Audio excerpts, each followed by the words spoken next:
So thanks everybody. Thanks for joining us today. Today we're going to be going over the market stats for the week ending March 22nd and moving forward the week prior.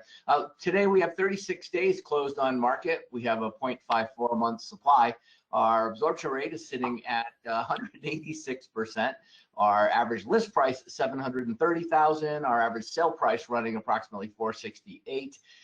We're sitting with a 100.39 list price to sale price retention. Moving down into our active inventory, we're sitting at 5,194 available units in inventory. That's down 1.9%. Our pending is sitting at 5,970. That's up just a little bit. And closed units, well, wow, we're just knocking this out of the park in comparison to last year. And last year knocked it out of the park in comparison to the year before. So we're going to certainly have a little conversation with regard to that.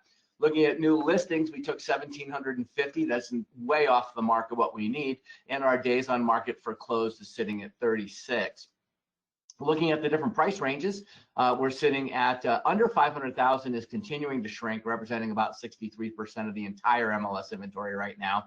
Looking at our $500 to $1 million market, we're sitting at about 22%, running about an average of 57 days on market. And again, are over $1 million. And again, I've reduced it back to just that 1 million plus category. We're sitting at about 14% of the entire inventory, but 115 days on market is all that represents. That's normally like 222. So it's, significantly different. And again, you can take the time to go through each of those in a little more detail if you'd like to slow down. This is trying to get us through the entire presentation in a reasonable period of time for you. So in our spreadsheet, what we do is we have multiple columns. So in the middle, you'll see the salmon or the light pink color. That's last year's same week. So to the left of that, we have this past week, and then of course the week prior to it, which is what you heard last week on the webinar.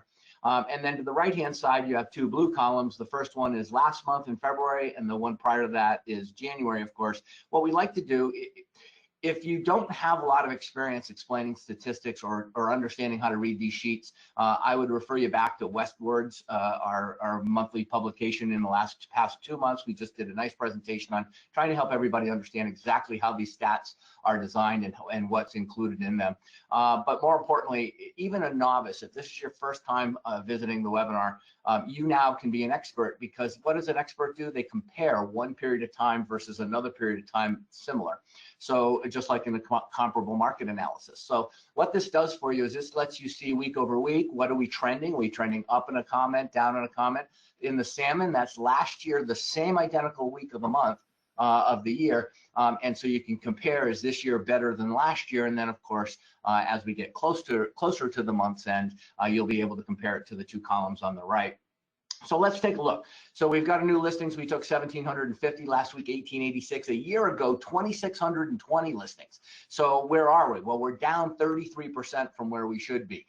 In other words, if we look at last year's numbers, which were COVID numbers, we took 2,620 new listings.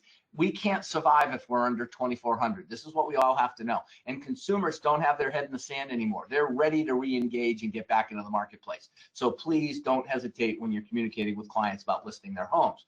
So how is the new home, our active inventory, how is the active inventory comprised? Well, there's 5,194. That's down just a little bit from last week. But if you look way over last year, we were sitting at 12,200. And this is calculating these statistics the same identical way today as I did a year ago. So you can see the dramatic difference in numbers. But let's drill even a little farther, something we didn't record last year, which is coming soon. We just started recording that. But week over week, there's about 2% more, actually 15, 14, 13, somewhere right in that range more coming soons than there were.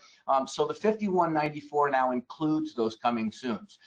So then you have single family detached, and this is what the stereotypical person is looking for. Single family home, maybe 0 lot line, but not attached to another home.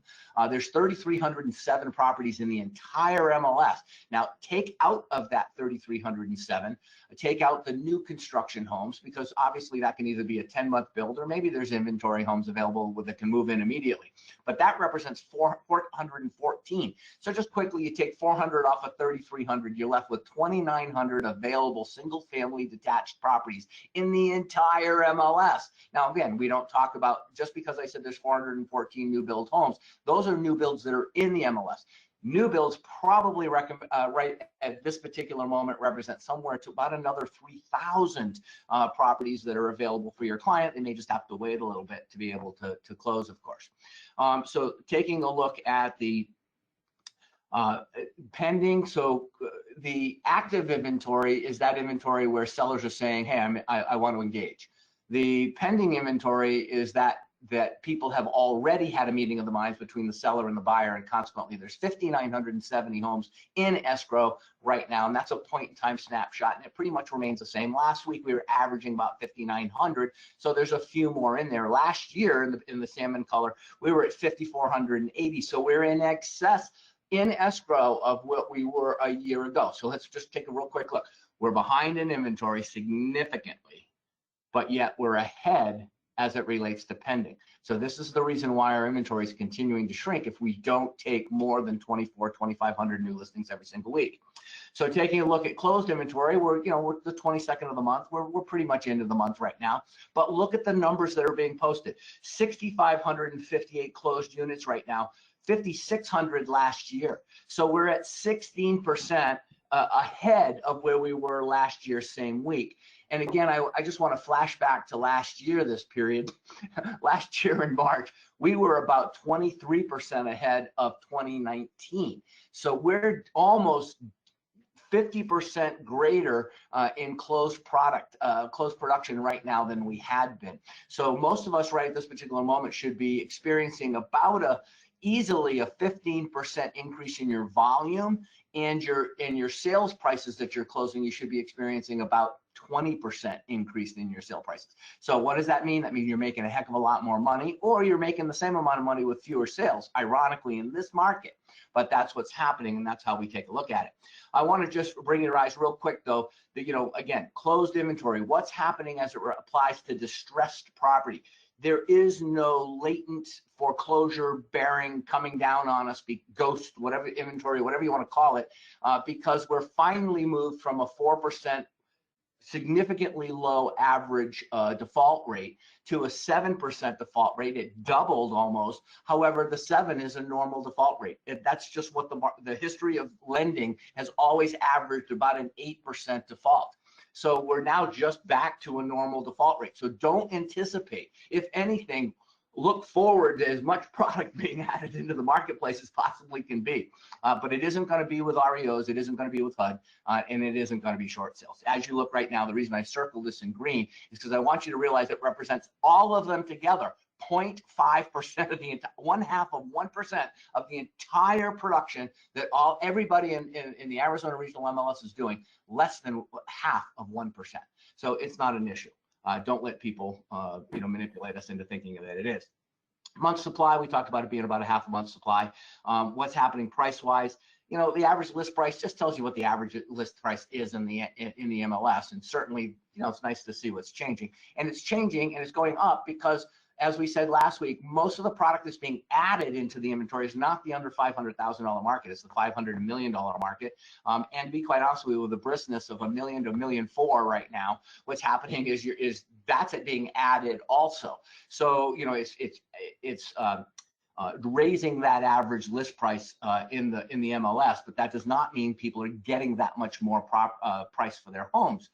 They are, but just not that much. Where do we see exactly what they are getting is in the lower number here, the average sales price, $468. Now, last week it was $449. Last year it was $376. We have not had 100,000, 33% increase in the average price. Remember, this is snapshot, point in time.